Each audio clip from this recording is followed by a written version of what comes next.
playing Mono Green and Alchemy right now. Oh God, here we go. I know. Speaking of alchemy, y'all were Rebellion. just talking about it. Here we go. Oh man, we'll get to that. We'll get to that. Welcome everybody to the MTG Rebellion's Rebelcast. This is episode 4. We are here with John Ramos, Paradabo, myself, Max Damage, Griffin Rider, and Luis Dragon. And you're seeing on screen just a little bit of gameplay here from my Mono Green Alchemy campaign in Mythic. I'm doing best of 1. It's shameful. Darkstream would be ashamed. I'm Why ashamed. is it shameful? Why is it shameful? You enjoy the game Shame. however you enjoy the game however you want to enjoy the game. You make a really Shame. great point. You do make a good point. Sometimes you just got a best of 1 to get a feel for how your main 60 plays out. I feel that. It's kind of Except like drawing for a one thing. drawing a hand. Except it counts for points, right? Is that what you're about to say? No, I was gonna say like get a feel for your main 60, except with drawing multiple hand 60 or multiple 7s and best of 1 hand smoother and land fixing Yeah. and Yeah. That makes it just a little bit lesser. Just a little bit. Why you gotta take the wind out of his sails, man? I know. I was just feeling good about it. If he wants to be 01. Listen, if I told a falsehood, that would be rude. It's not Right? very, it's not We Fair just went enough. over this. It's We just went not over this. very Yeah. conducive to our relationship if I tell little white lies through my teeth to max damage. That is honorable. and Everybody appreciated here- as a matter of fact. Everybody here has a good alignment, but we're all very different about it. Like some of us are chaotic good. I really do believe that I have this lawful neutral, but true neutral. Well, not true neutral. That would just be crazy. But I do think that I have this lawful neutral, maybe neutral good, like a kind of like in between. That's Did fair. play a little bit of DM or a little bit of D&D in my day, DMing too. Nice. That's a good skill to have. All right. Paradabo, turn to you. Hot seat time. It is a hot seat. My AC is not working, and I can't run my room's air conditioner or fan while this is going because you hear it on the microphone. So, Oh man. yeah. So far, these things are true. I'm liking where we're going with this. Continue. Congratulations on making the team, on finally beating the Trial of Zeal, taking down Darkstream in wonderful fashion all the way to set 5. It was very dramatic. Thank you very much. It was very. It was beginning to feel like it wasn't going to happen, even though I knew it would. But yeah, thank you all for sticking with me, and thank you guys for having my back on that. That was We were all that was a definitely big on your moment for side. me. Oh yeah. I think I speak for everybody. We were definitely all on your side, waiting to see. My mod Gilbot was talking about just the other day. Was like, yeah, somebody's got to take him down a notch. I can't stand seeing him beat y'all every week. Man, he's good though. It's not like it's Isn't he? something you can. It's not something you can just up and do. You know, like Yeah. But back to you. You were telling me a little bit about your content creation story off camera, off mic. But I want the audience to get to know you just a bit more. So Paradabo, I posed this question differently to everybody. To you, I want to ask, what makes you get up every day and do this? Because this requires some mental investment, some time investment, possibly away from family. It can be tough, right? It can be tough. And sometimes the viewer count is 0, right? Looking at the goose egg makes it even tougher some days. I mean, content creation is tough. So what makes you do this every day? honestly, just being able to engage with one other viewer makes me that's contentment enough to me. I love this game. It's given me a lot of opportunity in its own way, even though it's not opportunity that most could see or really, I guess, experience the way that I have. But that's my basic idea. Is just I know there's somebody out there that wants to play and wants to see somebody that's not always on point. All like Just make Yeah. some weird decks that nobody else would make. Just I want to engage with at least that one other person, and that's all I ask. Like just come hang out, tell me what your ideas are. We're gonna do what we're gonna do with it. Uh, I try to stay off the ladder when I'm on stream, just because I feel like somebody doesn't really want to watch that all the time. We all know what the grind is. Like we've all dealt with it enough. So just to try to see what other people are up to, see how they're feeling about everything, and that's what gets me to actually continue to do it. Connecting with others, especially other deck builders. Uh, Exactly. you consider yourself, and I think you're widely considered as well, one of the, so to speak, mono black gym leaders. But aside Yes. from aside from playing mono black, what sort of archetypes, what sort of color pie sets, what colors are you the most attracted to, just overall in Magic, and lately, what gets you excited to play? I mean, honestly, as long as it has a swamp, I'm happy. But other than that, I don't mind a little bit of is it. I don't mind. I mean, I even just built the Jess guide, just trying it out. Not that I have anything against it. Really, just the only thing I really don't care for is mono blue, and that's just because I hate sitting there and playing on my opponent's turn and waiting to actually do something. But I understand everything has its place in the game, and it wouldn't be the game if there weren't those options. But me myself, I want swamps in my deck. Like when I go to craft a deck, first thing I do, I put swamp in it, then I figure out where I'm going from there. Makes a lot of sense. What's your favorite tribal? Zombies, All the way. uh, Better- unequivocally zombies. I wish they were more viable in standard, but zombies got me started, and that's what I go to. That's what I'm hoping to always have as a good deck. Just it's not really happening right now. But my first probably 6 months nearly on arena before I had enough wild cards to start building other things. It was Demir zombies for the whole time, and I was playing mobily the first 8-9 months I was on arena. So yeah, that's what I did. wow. I played zombies over and over and over and over until I got enough wild cards to have 4 champions of the parish, and then over and over and Ooh. over till I had enough to get as I call them giraffe, Geralf. Oh yeah. So my zombies had flying. Just that's what I did, and that's I just love that tribe. I really do. Griffin can tell you. Griffin dealt with some of my zombies while we were in at MagicCon. It's what I play. Y'all I, got It's to my I have go-to. seen the Dabo zombies in action. They're a sight to be seen. y'all So got to what's that? y'all got to play at Philly. What you played zombies. What did Griffin play? He was playing Orzhov, basically fuck your life. I don't know. and, uh, That that's a good way to describe it. It's just a deck that gains life and then uses that life to kill everybody else. yeah. As soon as I seen what I forget what commander it was, but as soon as I seen it, I'm like, oh goodness. I'm like, I know he has veto in here too. Like, he just has to. Like, it was rough. Philly, you said one of your main reasons for content creation is connecting with folks. Yes. Especially, oh my God, Philly. I bet that was huge for you in terms of that experience. Tell us a little bit about that. What did that mean to you to be able to go to that? Oh man, that was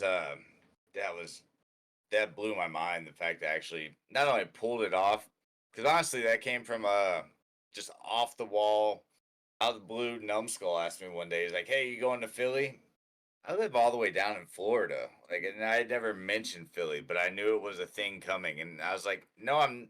Wait a minute, because me and Lady P live by the whole mentality of it's not something I can't do, or I can't do that. How can I do that?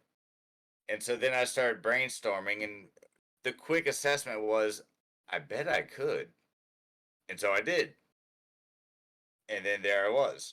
And it blew my mind that I actually not only got there, but then it was it was everything and more that I wanted it to be. It was awesome.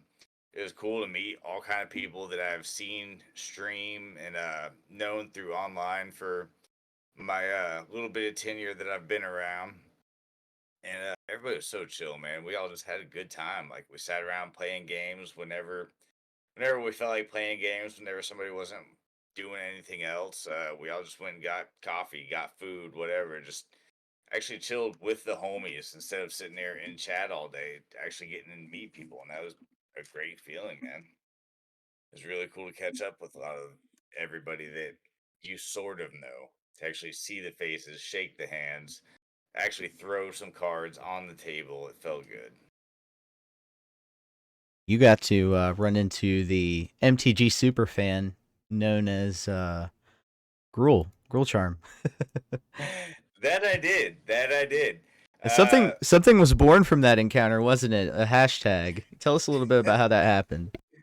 All right. So the hashtag is Dabo made me do it. Uh, he didn't want to get on the dinosaur over in the Aquaria stand when I ran into him, and I was just like, "Get on the dinosaur." He's like, "Well, I don't. Maybe I'll." I'm like, "No, there is no later. You know, tomorrow's not guaranteed. Like, get on the damn dinosaur rule." And he's like, "Well, I'm gonna go." I'm like, "No, no, we're here right now. You're getting on the dinosaur. I just got on the dinosaur. I got a picture on the dinosaur. Get on the dinosaur. You're not going to regret it. You'll appreciate it later that it actually happened. Like stop thinking too much into it or stop just trying to work your way around it. Just get on the damn dinosaur." It really, that was one of the best photo moments I think from the whole experience, was seeing that image.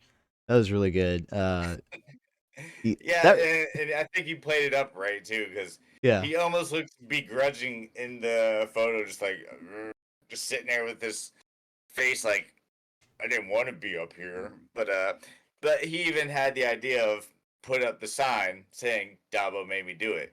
I was like, yes, yes, that's what we're doing. And then I started the hashtag, and turns out that the hashtag is actually a little bit going around more than I've actually used it. So I don't know how many other There are people have used there are it. copycats. There are copycats out there now, but you know, they're not going to beat I'm the alright with original. that.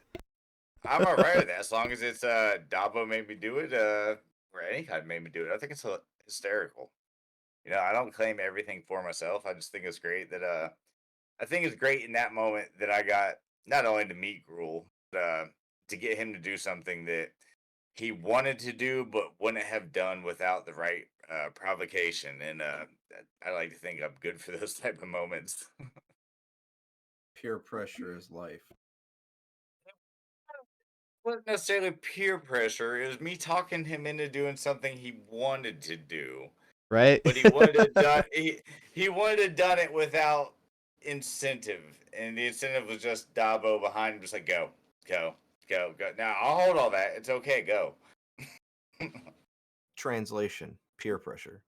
Exactly. That's fair. Exactly. I'm just trying. I'm just trying to not make it sound like here do this. You know, just a little less peer pressure than what the commercials would have spun it as back when we were children. Those of us that are old enough to recall those commercials. Did I just see zombies Oh click on yeah. the screen? Excellent. This is Alright. the current iteration. I need to do some viewer challenges with this one next week. But this is one of my favorites. The invasion of Amonkhet makes a zombie when it flips, doesn't it? Oh yeah, I haven't added anything from March the Machine to this yet. Yeah, it's Demir. It fits. Yeah, yeah, I thought Demir was good. Yeah, but Yep. I had a really mean alchemy version of this list. I thought I did. I must have deleted it because I didn't play it, but I need to bring that back. It's pretty good in alchemy. Speaking of alchemy, I'm let's go surprised you don't ahead. have the scorpion in it, but continue. Yeah, we'll talk about that. I think I have some 4-ofs in here that I think are musts though. You got to have the Champion of the Parish, the Art Ghoul of Thraben, the Headless Rider, and the I don't Scab. know that I don't necessarily like the Archghoul if you're running things like Jadar and Nikaidos because it's gonna pass right by him. And Giraffe. Giraffe. I call him Yeah, Giraffe, like I said. You know, like there's too many things you're gonna pass that you honestly need removal. Everything else. I prefer the Scorpion, and you get a 3/2 Death Touch blocker. Necrodality is amazing. I might do that. I might do that with the Scorpion. That might be a good addition. So, Luis Dragon, you brought up a piece to me just the other day, and look, we all know MTG rocks their place in the MTG content creator meta. What they like to do, they like to rouse feathers. But let's talk about alchemy, because there was an announcement made recently in the most recent arena announcements that they're not coming out with an alchemy set for March of the Machine. That instead they're going to focus on having alchemy for Lord of the Rings. What do you make of that? I'm going to start with Luis. What do you make of that? What does that mean for you as a person that enjoys multiple formats? Hello, Max. Well, for me personally, I don't think it means really anything yet. We have the Lord of the Rings that will be alchemy legal, and also the new set is coming. They are taking the alchemy set because we have a new standard set in like 30 days, no? Yeah. Oh yeah, I mean Aftermath. that's why they're taking as It's the like May 12th aftermath. or something. So that's why they aren't really making alchemy because people don't wanna spend so much on. Uh, I mean, we all gonna to spend a little money or gems or gold in the new set, and I think it will compete with alchemy for the people that are still playing. I tend to buy like mm, the 20 as the 20 boosters pack that they sell for alchemy and some other 10 packs.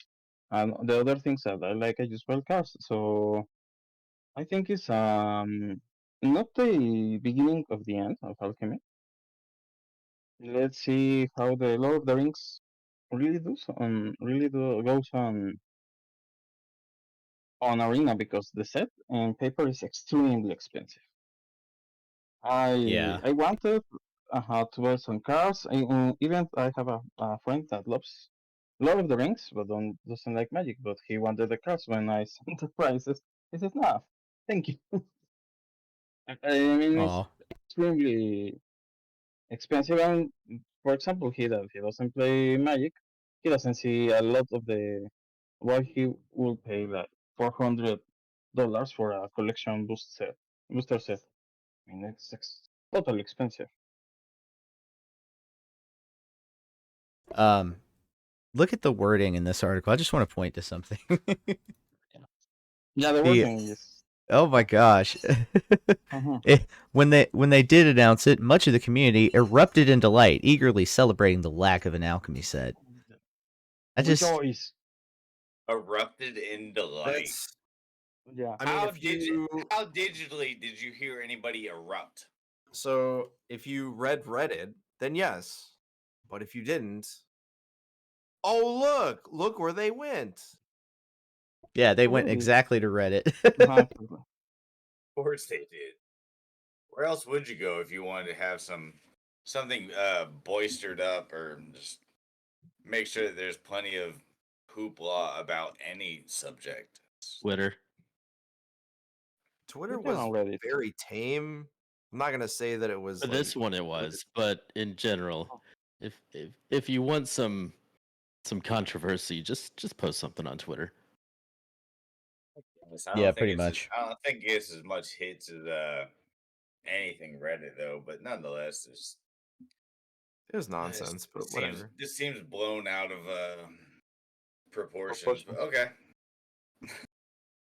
Yeah, and the quote they used here is like that's really the headline. They really want to imply that alchemy's on the way out. No mention in here of Lord of the Rings really, except for this like one sentence. A break from tradition, Lord of the Rings shouldn't feature any rebalancing. Like whatever. Well, that's just the thing though, is it's interesting it's an interesting take in the article, considering that the only major rebalancing that has been used outside of Goblin Trap Finder and Historic have been Draft Fodder and Alchemy. So I don't know what they're getting at. Yeah, I don't know either. But yeah, I'll let you speak on this, John Ramos. What do you make of this whole thing? Okay, so this is disclaimer. Okay, I'm coming from the perspective that when Alchemy was first released or first talked about as like it's coming, I have been clamoring for a digital only set since the inception of Historic. And when I say that I was excited for Alchemy as an idea, you can take that to the bank, especially for Historic. I was like, they're gonna do some stuff. They're going to buff and every online game that has patch updates. You want to talk about Lord of the Ring, or excuse me, League of Legends or Hearthstone or any other Riot or any game in general that has a ladder has patch updates every 2 to 4 weeks. So it was exciting to see that Magic was going to take that step. And for a little bit, they did. Every few weeks, they would update, Meat Hook Massacre, Elrond's Epiphany, and many other cards got nerf buff, side graded like Asika's Chariot Rest in and the peace, like. Meat Hook. Yeah. But then they treated it like a worse than a paper format, and all they did was, nerf maybe one card, unban another with some nerfs to it, which there's still banned cards on the historic ban list, which is just ridiculous. But for Alchemy's sake, specifically this announcement, it's a bad look. But for the majority that's looking like Alchemy's dead and the sky's falling and good riddance, the format's garbage, like, I'll agree that the execution of the format is the main reason why I don't engage with it anymore. But the idea should still surface or should still exist in a space where the economy should be a little bit more forgiving, and there should be a load more of nerfs and buffs and treat it like an actual digital format, which was especially with Historic also, which is the intent of what the format was for. But the fact that you would even invoke the pitchforks of Reddit as like this is exactly what everybody wants, is just simply not true. Like, it's not even it's not even the least played format on the client. I don't even think. I think it's Explorer. So, like, Yeah. I agree that the format is not the most popular, but the peak of it was for the PT and the MIQ, which was not that long ago. But to say that, oh, this is it, and we're only doing it for Lord of the Rings and that's it, like, honestly, I think even if they stop making digital cards for the Alchemy format and just treated it like a different standard format where they nerf and buff cards, is not even that bad of an idea anyway. So That's I don't understand. I don't understand why why everyone's going absolute apeshit over like, oh my god, the Alchemy format's a bust and the digital cards were stupid. Like, maybe they were, maybe they weren't, but that doesn't invalidate the format as a whole. Yeah, I originally thought it was just going to be the rebalancing, tooling cards back and forth, changing it up. I didn't think it was all new cards before it released. And now that it's become its own little set release on Arena, the fact that they're skipping one for something else for another product is actually pretty fine with me. We've had great standard set after great standard set recently, and I'm really not complaining about the pace at which they're releasing these. As if the majority of those that are pissed off at Alchemy were playing the format anyway. So, like, Exactly. just stop Fair yourselves. enough. Like, I'd like, all right, man, whatever. Yeah, pretty much. So, Which is I the majority of them complaining on Twitter anyway and Reddit. Like, you're not playing the format. You're probably playing EDH or Oathbreaker. So stop. Like, whatever. yeah, you gotta keep in mind, like, these problems have been as old as Magic, and like nobody's nothing new under the sun. You go back like 15 years ago on online forums, and they were complaining about the same kind of thing. Just go back and listen to when Modern came into existence, or Oh yeah, Pioneer, or when Extended left, or like as somebody who has been playing for a very long time, when they've changed the 6th edition rules, when damage went on the stack, and we were ran by hooligans. Like, trust me, planeswalkers alike, all the new changes to the game every time, and the legend rule continued to change every single time. Pitchforks came out, and people came out, and as usual, once everybody got their irritation out, they go back into their homes, go to sleep, wake up, and go, it really wasn't that bad, was it? no, they adapt. Or They just stop adapt. playing the game, which does happen, but That does that, but then they come back 3 years later. Like who 25, 30 years later, here it is. Yeah, who among us hasn't done that? Like I know I've done it 3 times, like left the game and come back several years later. Done it Oh, twice. absolutely. More Absolutely. for life reasons than like the game being Sure. like being crashed. Like that's life decision. It had nothing to do with the game being garbage. Like I will adapt to the game because I've been playing for so long. It's sort of like my lifeblood now. So it's just kind of like, yeah, if I take a break, I'm taking a break. I'm like, I even told the family, like when they came to the point where I was bitching all the time, they're like, why don't you just stop playing? I was like, I will never stop playing this game ever. But Exactly. formats alike, I will play what format I believe to be enjoyable. And ironically enough, standard, although I don't play it much, when I did play it, the format's actually been legit. Explorer, historic, maybe not, but I'm sure Modern and Pioneer also, and I can't wait for those to be on Arena. But I mean, let's face it, like to the topic at hand, if you've never played Alchemy when the format was actually legit, when it was actually being changed, when the format was actually being ran somewhat okay, like the format was actually good. So for what it's worth. Yeah, I agree completely. I still like it, quite honestly. I know I enjoy it. there are a couple of broken cards they should have fixed, but you know, Trap Finder, the whole Naya and Jun combo Yeah. with that card, yeah, it's yeah. But Anyway. Yeah. for its faults, To me, it's just another format. It's just another way yeah, to play. You it's know, not any more broken than historic or standard for that matter. I mean, like standard has its own broken cards. Every format does. I own don't think it's any. problems. Yeah, yeah. exactly. I like playing the game. So, however I feel like doing that, that's what I'm gonna do. I don't care if they release another set at all. I'll play with what they got now. Like I'll play almost by any rule they got. Really, it's something I enjoy.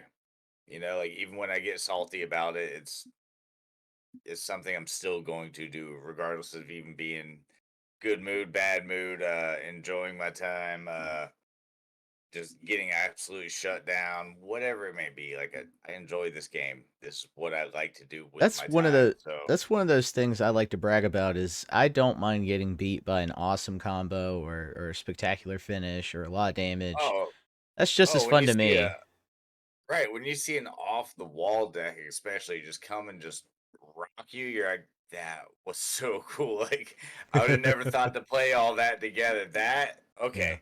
That like I wish I could send that guy like an actual thumbs up, or that person an actual like, dude, that was Yeah. amazing. Like props. Like just you know, we're not playing paper, so just part of what we got to deal with by not being in person, but at the same time, the convenience of being at home to play an arena is exceptional to me. Like Can't be beat. Yeah. you know, like that's one of the that solidified my enjoyment of the game, even when I'm not exactly having the best of times with it. The fact that I can just do it at my whim, I don't have to go and wait around for people to be ready to play. I don't have to follow any kind of schedules or be there in any kind of time. Like just oh, I got my phone. I guess I can play a casual game, or oh, I'm at the computer. I guess I can play an actual ranked game. Like that is great to me in any format, depending on what I'm Absolutely. feeling at the time. Yeah. And As an go ahead. I was gonna say, as an aside, because I'm thinking we're about to move on, but as an aside to Alchemy or to Lord of the Rings specifically, like I'm kind of over, and this goes for Twitter and Magic players alike and Reddit and all that. I am actually kind of tired of people complaining about how much product is being set up because the majority of those, especially the paper boomers that have been around as long as me, are complaining about how there's so much product and we're never out of spoiler season. And I just want to point out, like, has it ever occurred to you that formats and sets, not everything is about you? So if Lord of the Rings or Alchemy or Modern or whatever, I feel like not you're every saying that set about has to, me. not every set, not Wait. every single magic card, not every single thing about the game is about you. So no, you don't have to buy everything. You don't have to agree, and you can call it WotC whatever you want. But don't sit here and clamor over those players that engage the game differently than you do, and call the game garbage because you don't like Alchemy or you don't like Lord of the Rings or whatever. Like, I Yeah. actually keep a mental head because I don't buy paper Magic anymore. Imagine if I did. Like, I'd have I'll no have money. you know. I'll have you know. I'm a collector, and Yeah, as a all right. collector, I've invested a lot of money into these sets, and I need to own every card. Okay, every Okay, single so card, just in you got a case the YouTube video finance too on bros. this? You're a YouTube content creator that have you know that every set means something and you gotta It's have like you gotta make your money in it. Yeah. it's like I discussed with you before, Max. I have 4 paper copies of Meat Hook. I got 1 from a pack. The other ones I bought when they were still illegal. I was gonna say, did you sell? Oh no. No, hell no, I didn't sell them. Hell no, I didn't sell them. I love Meat Hook. And you I, got You should fleeced. change them for wild cards. but In real life. at least in a digital format, I was reimbursed in some manner for the Hey, Meat Hooks I had. you could trade them for those tournament M30 cards, right? They're about the same value. Oh wait. I have no idea what they're worth. I'm not getting rid of them. I love Me Hook. Like it's an awesome card. I'll find somebody that wants to play in my kitchen at some point, and they won't know that it's banned in standard, and they won't even know what standard is, and then it'll be okay. I'll have you know that every one of my cards in my collection is equal in value to everything that's ever been mythic, rare, or uncommon. Fair enough. Fair Spend enough. wild cards, and it costs me the same amount. Exactly. This I why I don't had complain the about the digital format in general. I had the alternate art fancy bordered version of this card when it was legal in standard, the paper version, and it was Oh man, do I like miss? $125, and I sold it. Rest in peace, Uro. I sold it, man, and like I questioned myself on selling it at the time. You're and, good. You're fine. You right? made out. Yeah, because like the week after it was banned. And I bet you that thing went down all the way Oh yeah, down to oh yeah, yeah. and then to whatever it is now, which is probably nothing. Darkstream 7-1. Nice, that's a top 8 right there. Yeah, he's doing great. And maybe a discussion for another day is what's worse for a card's value, banning or reprints? Banning. Ooh. Yeah, I would agree with banning. Yeah, I know. Banning. It's not even, and it's, well, the majority of the time banning is, but there are certain instances where reprints are bad. But generally when reprints happen, this actually is a phenomenon that happens in Modern where for example, and actually the fetch lands are a perfect example of this. So I think in either Modern Masters or the first Modern Horizons, one of those had one of the either enemy fetches. No, it was Modern Horizons too. It was Had Modern enemy Horizons too. They had enemy Yeah, they fetches. had enemy fetches, right?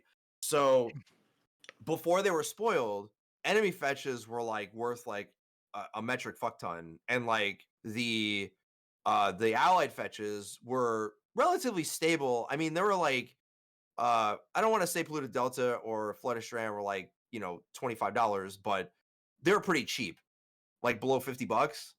And then Modern Horizons comes out, and the enemy fetches like Scalding Tarn, Misty Rainforest, like those are like $80 to $90, got reprinted. And they dropped all the way down to roughly anywhere between $20 and $30. You can get a Marsh Well- Flats for like $10 now. Yeah, but the thing is like, look at all the decks that were playing both fetches, because of essentially what'll happen is all that value that is sucked out of the reprints will be put or absorbed by the deck that doesn't have the reprint of the last thing. So for example, you can take any, I'll just say any Izzet deck, and let's say that they don't reprint Scalding Tarns or any 4-color or whatever, and they don't reprint Scalding Tarns for like 2 years. Whatever other fetches in there will drop in value, and then that'll absorb the value, or the next card that hasn't seen a reprint. So like if you take, something crazy and it's, Ragavan got reprinted. So now Ragavan's going to go completely to the floor if it hasn't already, due to the mom set of the Multiverse Legends reprint, which also helps the value of the original card, because the more special printings or the special arts and the foiling and all that crap, as many exclusives that they have, the regular card also retains a hell of a lot less value than the most sought after, full art, foil, whatever it is, alternate art, whatnot. But this happens all the time. So when I say that the majority of the time reprints are not bad, and in fact the reserve list also takes this to another level, and that banning usually is the worst for a card. Huh. Thank you for all that. That I did not know about banning versus. Yeah. Yeah, I didn't know about that or consider that in the quality drop. And if you think that like reprints are bad, go check every least printed card since Alpha all the way up to, say, basically anything in pre-modern before, say, 8th edition or Mirrodin or any of the modern cards. Look at all the old original printings: Birds of Paradise, Lightning Bolt, all the duels, or even stuff that's like common that are in old prints. The original prints still retain their value. Now, I understand that Tarmogoyf doesn't hold its value from the original printing, but that's really a justification for the format more than original prints for that. So not all reprints are bad, and the majority of reprints still retain the value of the original print, but also this is another thing, format context means everything. So it's not always about that, but generally speaking, on average, in aggregate, banning cards is like the worst thing that can happen to a card ever. Is even going to look any further in a card that just says banned? Are they even going to look, as a casual player, when you hear that a card's banned, are you even going to look into where it went or where you could still actually play it? No, No. Exactly. because you don't care. Because generally it's in standard and you don't care. You just hear banned, and that's the last you're going to think of it. Like, oh, Even if they were tracking it, which the majority of the player base doesn't, because they're playing on their kitchen table, so they don't give a shit. And I know Yeah. this based Yeah. off of playing with people that only play on the kitchen table, and they came to Yep. our house when I was a kid. They're just like, Yep. what? What are you talking about bans? Nobody. And we had our own house rules. Like EDH was like, before it was even a format, like we literally did exactly that. We had our own house rules at the kitchen table. Hey, when we play multiplayer, these are the cards that nobody's playing, because fucking bullshit. Oh yeah. get that shit out of here. Yeah. Yeah. Everybody has house rules. I had you could do 2 free mulligans because I wanted to have better matches. We did the one free. The ones Yeah. that EDH does. Right. Them were the shop rules when you're playing. Yeah. I used to play Which- like 4-player Magic, right? Just like 4-player Magic. It wasn't EDH, but it was 4-player Magic, and it still had politics and everything involved. We did at one point we had to get extra tables in the kitchen because we had as many as like 10 players on the table. That's wild. How do you know who you're swinging at? Yes. Exactly. We even had jokes for rules like the Evan rule, which was you always attack the person to your left. So like, because one of the kids that used to come over, that's all he would do. Doesn't matter whoever sat next to him on his left, he's like, I'm attacking you. I like that decisiveness. So we already knew, like everybody tried to not sit next to him because we already knew, like if you're sitting on his left, you're getting attacked first. It's like Risk or Stratego at that point. Like, We had one that always rolled the dice. Like however many players are at the table, -1, and that's the person they attacked. We had people that would always attack the person with the highest life total, regardless of what the board state was. It's just like people had the weirdest things, but that it happens in EDH all the time. But like it's been going like that for longer than people think it has. It's just now the newer players are like, well, is this normal? Hell yeah, it's normal. It's been normal like this since before modern. how they You take can't they even take an trash, approach you can't even to trash talk. yeah. You can't Like even trash talk in MTG, man. It's I so wish we sad. could. I wish we had chat in Arena so that we could trash talk each other if we wanted to. Like, give Right. us the option.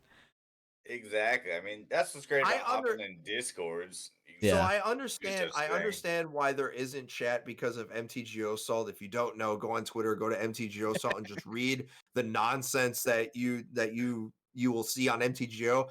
I think that if chat came to Arena, there should be an opt-in and an opt-out, and that you have to sign a waiver to get into the chat. But it's basically one of those waivers like enter at your own peril. So if you don't want to be a part of chat, you don't have to.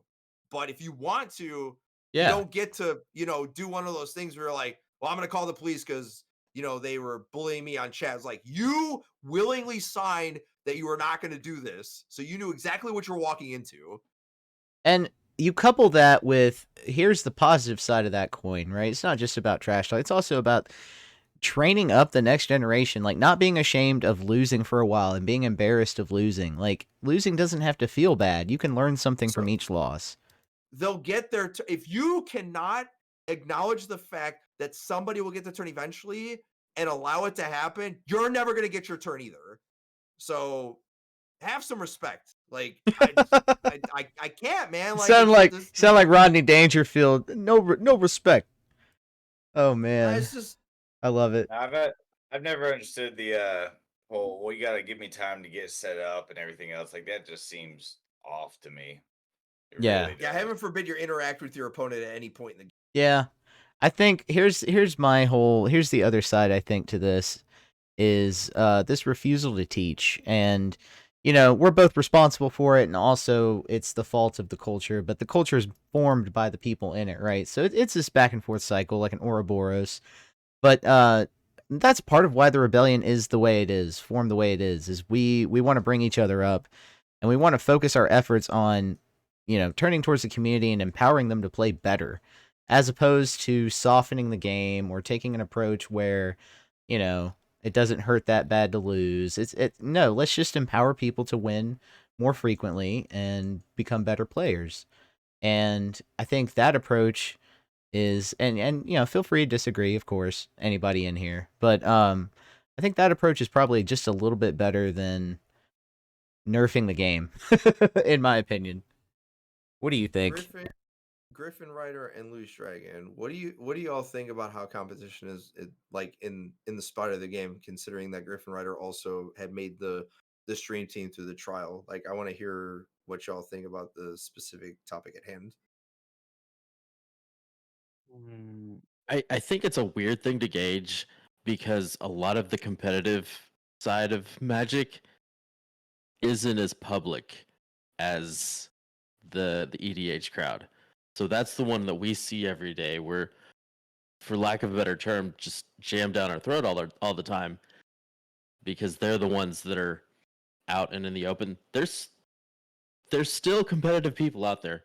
We're out there. It's just we're not parading our competitive flag all over the place. That's why the Rivals League is not a thing, right? Is because pro tour players and people they were trying to force into the streaming role right before the pandemic and the early parts of the pandemic, like they weren't good at it because, as Darkstream always points out, like it's really hard, near impossible to play a very good competitive game while you're streaming, or in the case of me and Peridaba right here, podcasting.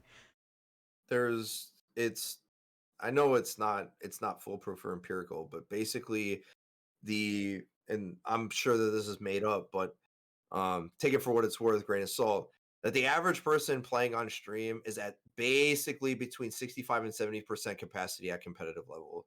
So if you definitely play better when you're not streaming. And I've seen that with my play, but I also accept the fact that I'm streaming for fun and I'm not streaming for competitiveness of like, I don't stream events, and if I do, it's going to be recorded rather than putting it on stream unless I'm playing a deck for fun. But you're not at full capacity when you stream, period. It's not. And the fact that they would even make it a mandatory thing to stream during the Rivals League was already doomed to failure when it started. We all knew that, but they were trying to pay the pros, and it was a failure of execution more than the idea. And really all they needed to do was market them better, because they didn't do that. The reason why people like SCG more than the Pro Tour to play in it is because during the time, SEG marketed their players and actually had storylines, which the Pro Tour and Wizards doesn't do. So, and there's not really big competition for that anymore anyway. And man, how the mighty have fallen of SCG, man. So sad. Yeah, it really is, that whole situation.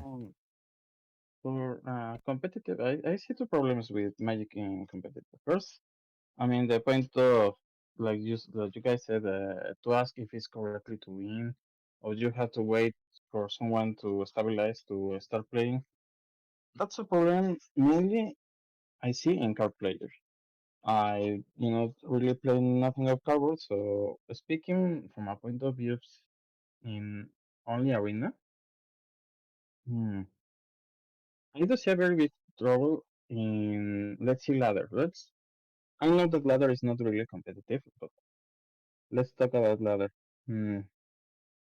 People want to win all easily.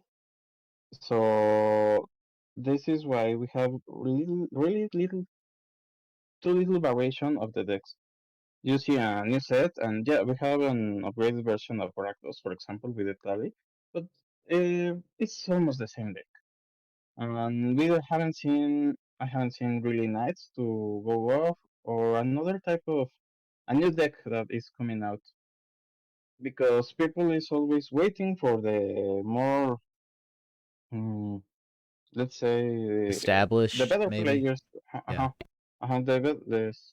to come with a new deck, and then we will see all that week, the new deck, and someone, but someone is a very few of the people who play arena, like 1%, are the ones who are driving this meta.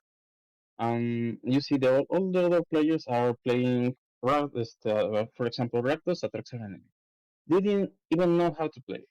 I have seen Yeah. that you have the one, and they are doing other things that exactly they move to win. And I see, and that's the problem I have with sometimes with arena. You see almost the same decks, sometimes by people who doesn't know how to play them. But like there are good decks, sometimes some are easy, some ones are easy to play, and the people just want quick victories. Doesn't want to have the time to grind with the deck and see, no, this is not working, this is working. Let's see the mana base. Majority of people aren't going to do that. They are going to go to MTG Assistant, MTG, any page of content, and see, this is the deck with more win rates. Let's copy it, let's paste it, and let's play with it. We don't understand the deck, we don't know how to play the deck, but let's go to the ladder with it. And that's my problem sometimes with arena. Yeah, I agree with you. And especially the point about the badly piloted decks, like People are just copy pasting. It becomes so obvious. Turtlebox is kind of famous online for pointing this out when they run into people that just like don't know what they're doing, but the deck is obviously copy pasted from either a pro or like a Channel Fireball video or something like that. Crokies. Yeah, Croaky's is a lot of the time somebody that people point to. It's a sad state of affairs when 1%, as you said, dictate the whole of the meta, which really leads us into this next segment. I want to talk about the two formats that we mainly focus on here in the channel quite a bit, which is Standard Explorer, specifically as they pertain to Arena, of course. You would think, you would think after week 1 we would have a little bit more figured out. What are your takes so far on what's going on with the Standard meta first? I know, John Ramos, I know you don't play Standard. That's not true. I just don't play Standard a lot. I do play it. It's just I focus more on Explorer, but Standard seems to be very open. So, and much like on Arena specifically, decks take a little bit more time to manifest on Arena specifically. So, and that's for both formats, Standard and Explorer. So, Brewer's Paradise usually happens after every set release for about a week and a half. And then people revert back to stuff that they know or that is actually working. And typically the decks that you see are not, tier 1. They're mostly like tier 2 builds that most people just like throw in the trash and don't look at anymore. But I think there's more to be had with in Standard that seems a little bit more unexplored, because I think there's a lot there. I just don't know what that is. If anybody else has played Standard, I play mostly Explorer, so I can tell you some stuff, but I'll wait for that Yeah. section anyway. Yeah, I mean, I have some ideas, right? And I've always been an advocate of actually not going for the Brewer's Paradise and sticking with what you know during that week and a half so that you can farm the people who are trying new things out. That's always been my strategy. And I don't know. I've been more tempted with this set than any others to go ahead and brew, to ignore that advice. What are your experiences, everybody out there? Hey, I haven't been playing enough to notice a whole lot. I am happy to see new stuff. The first couple days, it seemed really stagnant, like nobody was willing to try anything. But I have actually been seeing new cards, and it's felt good. Just to break up some of the monotony feels phenomenal. I agree. That yeah, things have been stale, and I think we need to pursue a different direction, see some new archetypes. But in terms of new archetypes, I think Incubate, this Abzan mid-range Incubate deck is out there. I'm gonna take a look at that for this upcoming week. Other than that, I don't really see anything new. Is there anything new out there, or anything old that's come back? Is Mono Green back yet? That's a good question. Feels like it should be. I haven't seen it really yet, but All I see on Twitter is Esper, Rakdos, and that's Grixis. it. Yeah, that too. I don't see anything else. Like, I see people trying stuff, but yeah, I don't see anything outside of the new Orzhov mid range deck, and sometimes Domain, but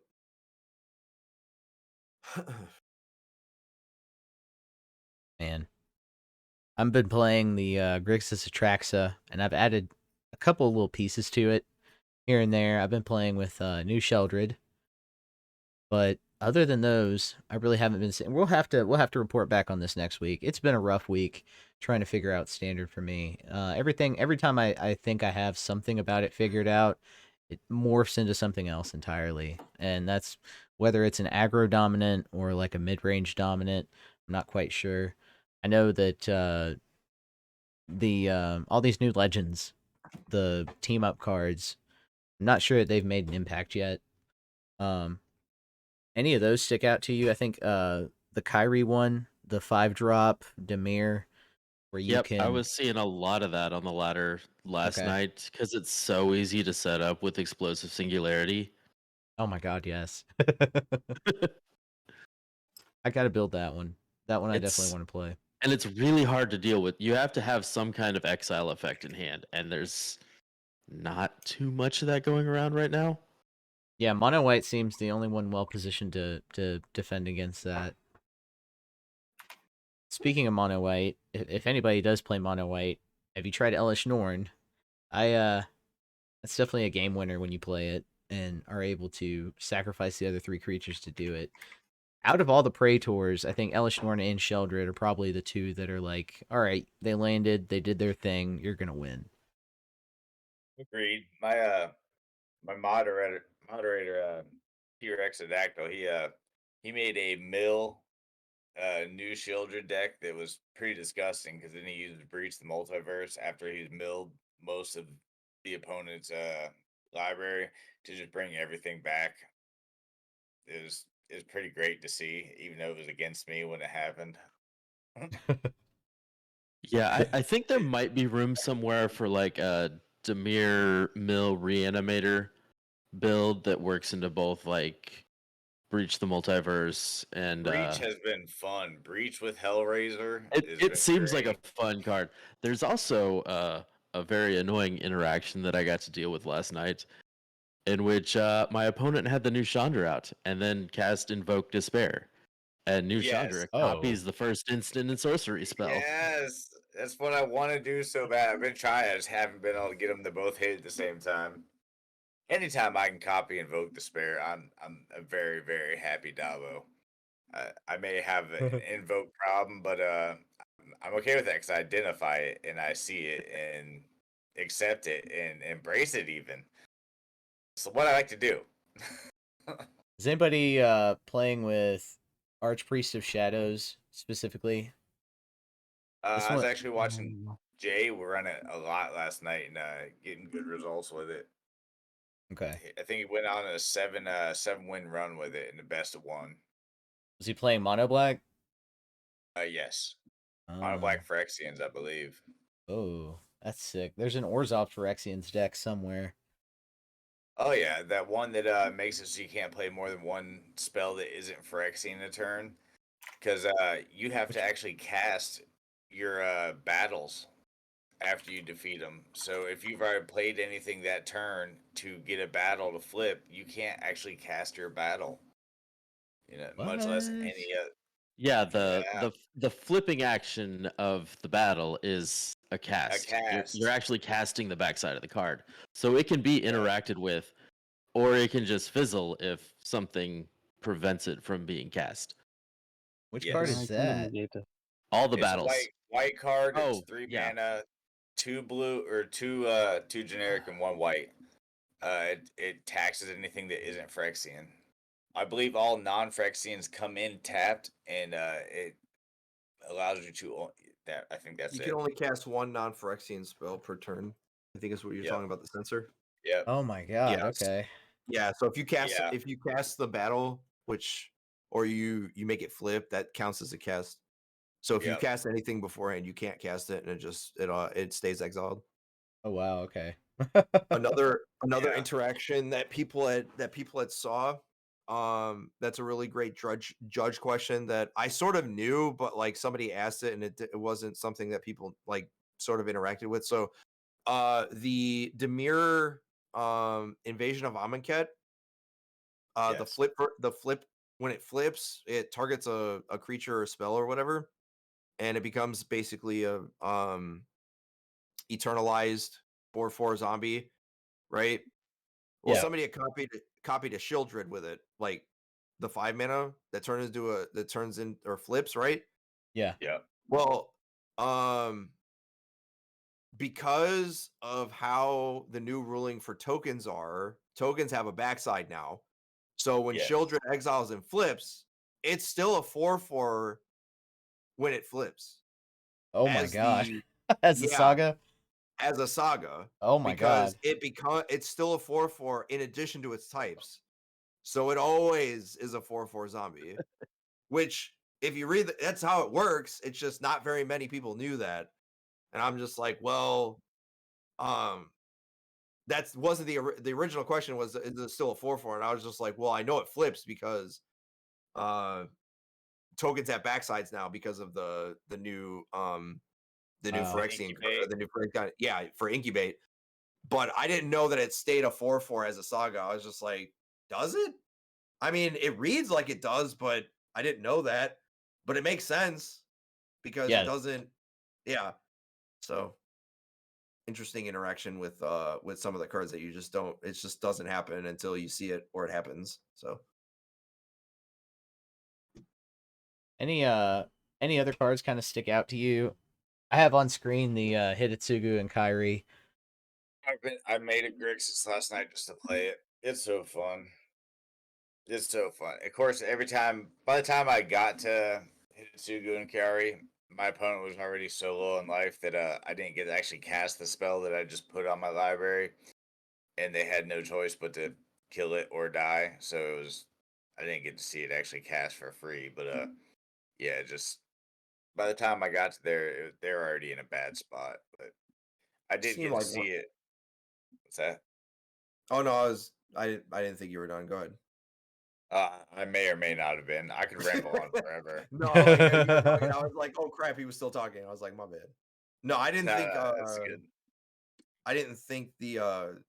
I thought that deck was one of those like, sort of like how because I saw how popular it was like in the beginning. Like people were trying to 10 people with Singularity, and like it was kind of popular, and it felt like the Gyruda deck and every other week 1 deck that's just like, oh my god, can we ban this Yeah. card?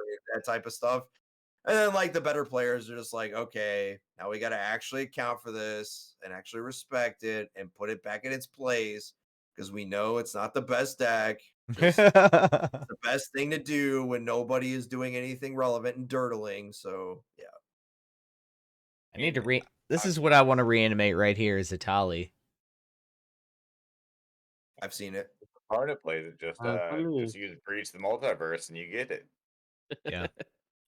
And just use your Hellraiser to get the Breach back after you've already wielded it out of your hand with a Fable or anything else. Big Score, Elder Dragon War. This is what I'm seeing a lot of play of in Explorer in a couple of different decks, but Pelukrinos in both the green decks. Could you not? For 3 green, you get a 4/5 with reach. Never mind the fact that it flips. Like just its stats and yeah. It's obviously I haven't seen Mono Green, so I can't speak to that. I Now, definitely go ahead. does its 3 green still count as devotion once it's flipped? that's a good question. That is a good I question.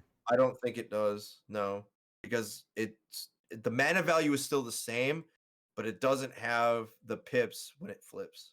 Does that make sense? Yeah. So like you can't push it without revolting, but you don't get the pips, I don't think, if it flips. Sort of like how Kumano works. Does that make sense?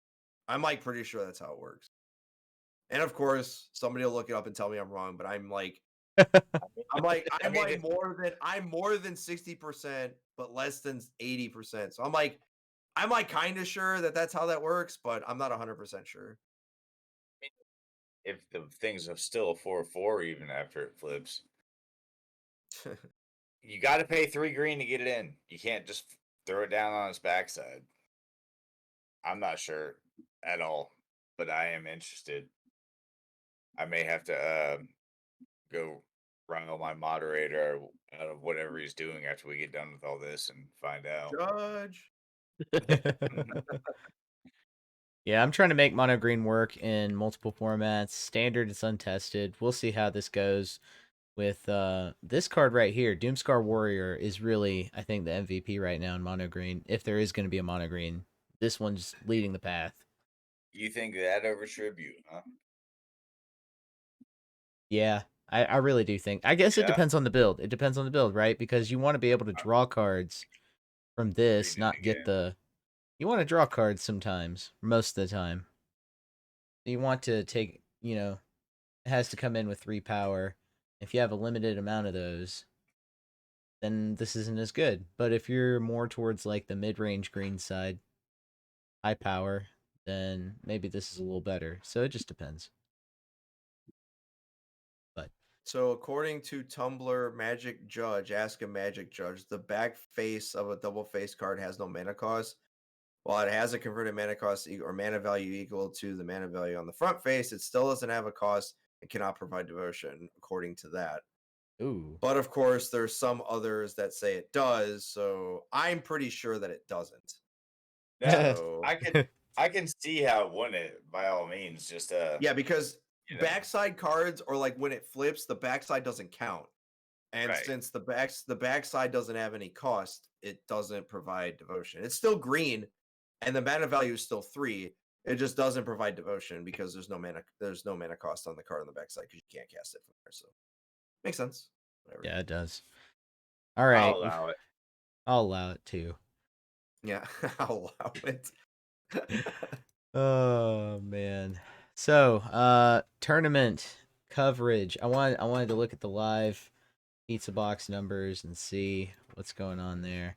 Let me refresh it this out. page.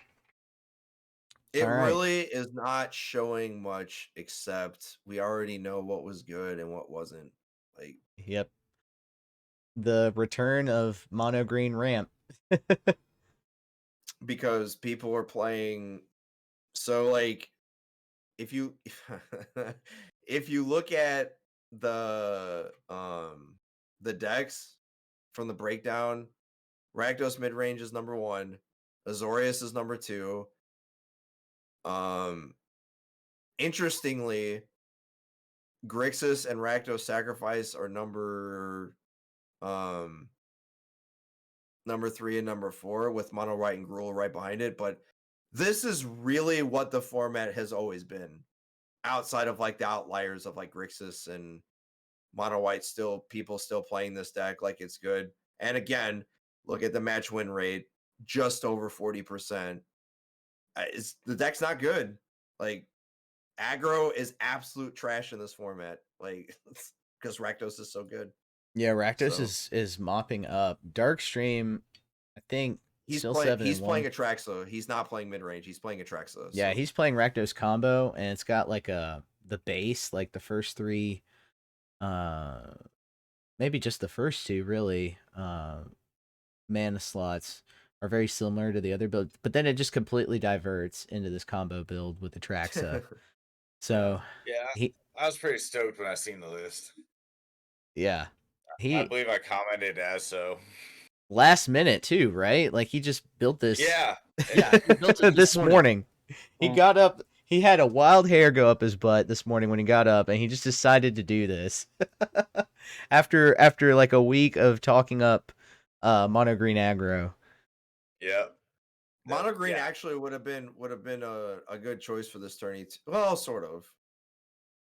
I know he's concerned about one particular matchup. and That's the he's like, sacrifice maybe deck, which there is a lot of the decks in the format, but out of 135 players, only 6 of them were on sacrifice, so it's not really that big of a deal. Only 5% of the format, so you would have faced it at least once.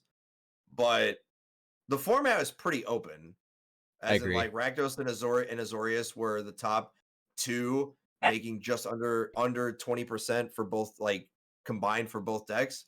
But the rest of them are 5% or less. So, take that for what it's worth.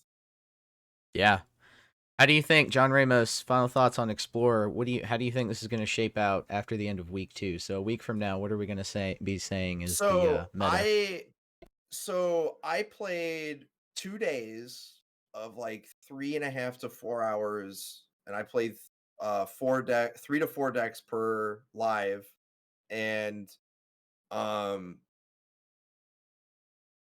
I have no idea, because like the decks that we already know that are good are still good. Like the tier 1 decks either they got better, or they got a new tool, or the new tools for the tier 1 decks don't matter. So for example, Rakdos mid-range is still good because all the cards from previous sets are not better than the cards that are already in.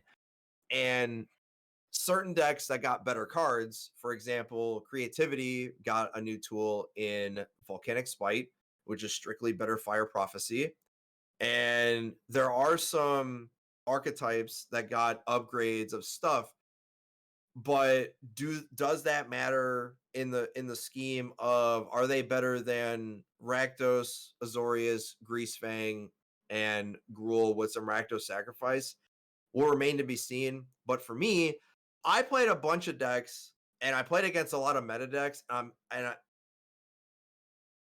All I can say is that March of the Machine has a lot of support cards that they're not all powerful. They're not like, they're not Eldraine, they're not Thoughtseize, none of that. But a lot of them are a lot of support cards that give just enough competitiveness to their stuff. So like, for example, I played a Boros tokens deck I was playing with Monastery Mentor. Newsflash, Mentor is not good. It's medium at best. Ooh, But I okay. played with a bunch of tokens, did not play with Fable. I put Fable in, but I was trying to see if City on Fire was good, and I never drew it. But all 3 of my matches that I played were all competitive and went to the final draw or the final turn cycle of the game where we're like, both of us are we good? Are we drawing? Who's winning? Like, it was a back and forth game for all 3 matches. And there is a Jeskai tokens deck in Pioneer that has been putting up some 5-0s. So I've been in the right spot for some of the decks. Invasion of Gobakon is as good as advertised.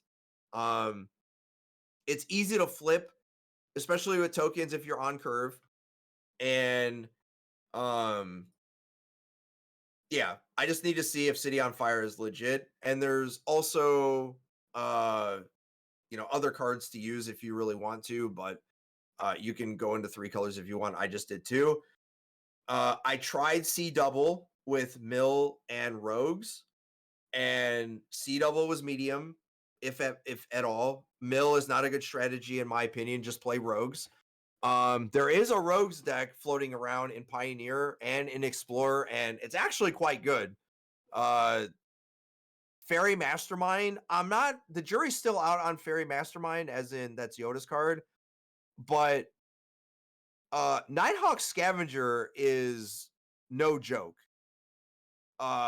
This card gets really dumb. I had a spot where I thought I was dead to rights to mono white aggro, and I drew Nighthawk Scavenger twice and had C double. And in this list, there is no C double because I cut it. But 2 Nighthawk Scavengers went from the opponent to 20, and I was at like 6, and I never got below 5, and they died like 2 turns later. Oh my god, I forgot how good So- that card was. I remember it from Standard. Nighthawk Yeah, Scavenger and Turgid were 2 of my things I missed the most after rotation last. I'm not I sure was how so good. sad to see him go. Yeah, but I'm not sure how good Fairy Mastermind is. I played against it when somebody was playing in mono blue, and I don't know if the second card matters, but you do draw a lot of cards with this. And another card that's seeing play in the sideboards a lot over Aether Gust is Change the Equation, and it's pretty good at what it does, especially against red and green decks, obviously. But it also can come in a pinch against other decks too, especially low to the ground decks like mono white, if you really like, not against them, but like low to the ground decks that are like sort of mid-rangey. And Scarab God is good. Play it. It's a one of, but it does exactly what you want against the creature decks. I played, and I'm just showing the decks that did well. I played a lot of stuff. I played with Sorin and Gulta and Maverin, which is a dinosaur vampire. And you can put Gulta and Maverin in play with Sorin on turn 3. I didn't get to do it on turn 3, but I got to do it on turn 4. And basically no one could kill this card. I want to try this deck. Yeah, so interestingly, it says when you attack. It doesn't say when Gulta and Maverin attack. So you can put it in on turn 3 and attack with Knight or your 2 drops, Ooh. and you'll get a 3/3 dinosaur, or 2 or 3 little 1/1s. And they don't attack, they're just little 1/1 tokens with lifelink. So if you're like behind, they can like chump block and whatever. and then you attack and keep getting 12/12s when you attack with Ghalta and Maverin. I have Olivia in the deck because you can bring back Ghalta with Olivia, and that's a lot of damage. That's a lot of damage. Trust me, I've done it, and it's just end games, and that's why Fable's in, because sometimes you can't cast it, so you just drop it. We went 3-0 with it, and it wasn't even like we didn't drop. I don't think we dropped a game, so because just Ghalta just ends games so quick. We that's sick. tried Knights with Knight Errant Eos. This card's very good. Yeah. We put Gandalf into a box, 2-0'd them. Again, Invasion of Gobakhan just does what it does. These two cards together got me thinking. Knight of Errant Eos has Convoke, and I thought it was just for Knights, and I reread the card. Hey, chat, reading's busted. Okay. The card says 2 creatures, not Knights. So what I wanted to do, which this deck was sort of okay, like the 1-drops are all good. Marshall is not bad, and it's sort of like pseudo removal that you tap their best thing every turn, and then you use Worthy Knight to make a bunch of tokens, and then cast Knight of Errant Eos with Adeline, and then Embercleave them like all the other Knights decks, right? Yeah. Well, what I thought about doing, which I haven't tested yet, was using all of the Convoke 5-drops with Venerated Loxodon, with Ornithopters, and a bunch of 1-drops that are artifacts with Toolcraft Exemplar, and just kind of like play this pseudo artifact tokeny, kind of like 5-drop Convoke type of strategy, right? Never got to test it, but that was like sort of an idea with Ornithopter, with because Jim Davis played an old version with Venerated Loxodon with Mem Knights, because there were 0s, so they counted basically as a ramp spell for your Convokes.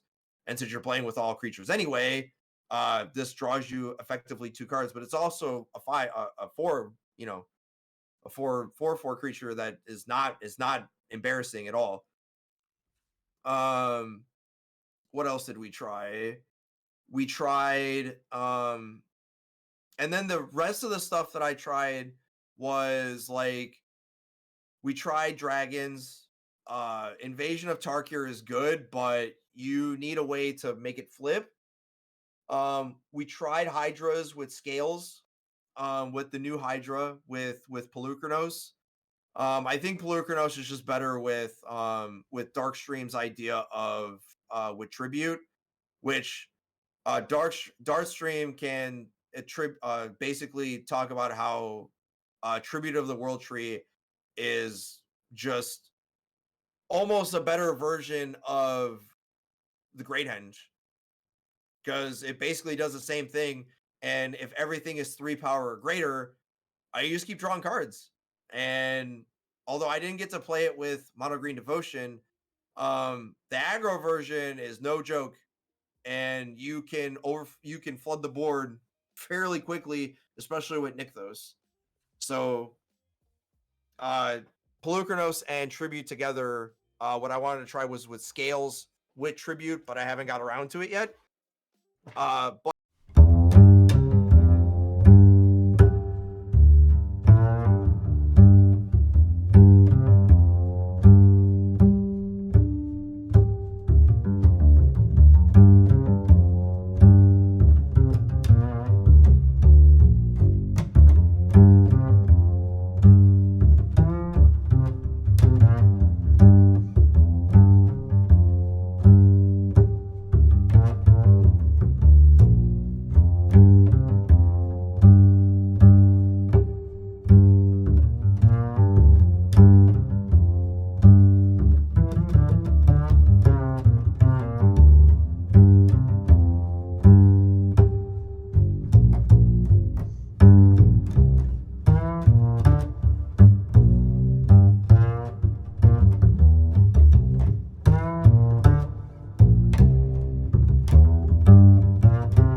the very little information we have, you can start to see how Explorer is really a wide open format and really a good place to test out.